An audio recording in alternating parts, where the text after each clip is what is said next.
And I would imagine that a lot of CEOs might have a mentality where they're not like actively asking for specific help. So I imagine you have to then kind of decipher something extra should happen here or be proactive in some way. Yep. And that's exactly it, right? Because most founder CEOs are not the types that saying, you know what, I'm hurting. I need help. Maybe I can't do it. Exactly right? And you don't want to say that to your board, and you certainly don't want to say that to investors. And that's part of the problem.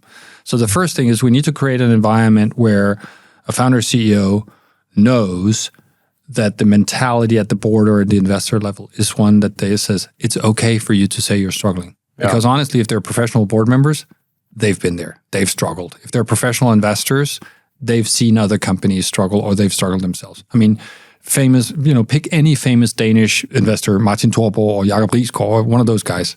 They've struggled. Yeah. They've had hard times, so they'll understand.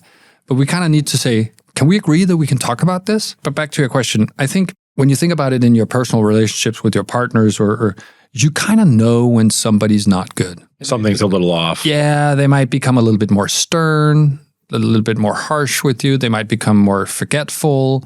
They might, say one thing and do another thing. They change their character a little bit. And it's not because they turn into being bad people. It's just because their system is overwhelmed. There's feedback from the teams. So a board should have an understanding of what happens in the organization. So in my last company, I had 70 employees, 70 in 5 different countries. Were there people there that if they had been asked could say, yeah, I'm worried about Peter because he's gotten a little more blunt in the meetings or he's forgetting stuff, or there's always information, but you need to have the dialogue. And I think, the board CEO relationship is one we can talk about for days. Maybe that's another episode. But board members should actually be part of the CEO's life outside of the board meetings, right? So you should talk to each other in between board meetings. The board members should take an active interest in the top 5, top 10 people in the organization, get to know them.